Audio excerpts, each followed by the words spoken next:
Hello everyone, and welcome back to Coronavirus Corner. Professor Neil Ferguson, whose advice led to the UK lockdown, has quit his job after breaking the rules by inviting his married lover to pop round for some illicitly close contact. Little Matt Hancock was speechless. Well, that's what he said anyway. I must say, I've been wondering if people have been having secret assignations, because if that kind of thing's important to you, you're not going to give it up just to save your granny's life, are you? But Neil Ferguson, it's like a dentist chomping on a bag of mint humbugs instead of brushing his teeth. I suppose that's why we have that phrase, do as I say, not as I do. Our English teacher used to say that, and it used to drive me mad.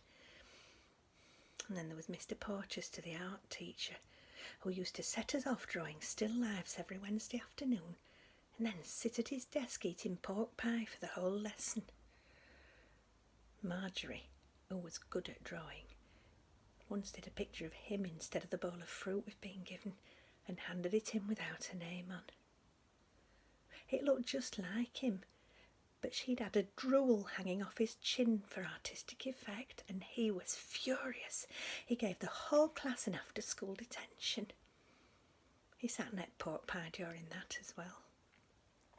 Anyway, Mr. Clark, the headmaster, came in and asked what we'd done, and Mr. Porchester showed him.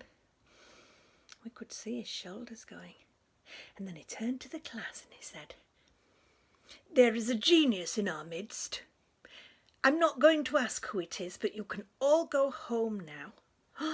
Mr. Porchester turned puce, got up, picked his papers off the desk and left the room. We never saw him again. Years later, I heard that Mrs. Clark had been rather too close to Mr. Porchester, and they ran off together to run a B&B in Skegness, leaving Mr. Clark to focus on his allotment. You'd often go past at weekends and see him contemplating his carrots, completely content. The B&B got closed down when an inspector almost choked to death on some pork pie crumbs on his pillowcase. Maureen said it just goes to show, which it does. They say nobody ever forgets a good teacher, but I'll tell you what, you always remember the bad ones. I haven't time to tell you about Miss Brown's cookery classes, but suffice it to say there's a whole generation of Bridland women who take 2 hours to make a cheese and tomato sandwich. That woman's OCD was something else. I bet she hasn't had coronavirus. She once had us all washing our hands for 30 minutes after we'd made pastry. Today's sensible tip is, make sure people have got something nice to say about you. Nobody wants to be remembered for drooling over pork pies. Do nice things and be a good influence in the world.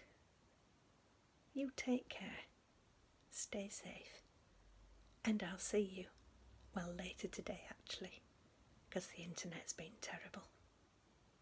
Bye-bye.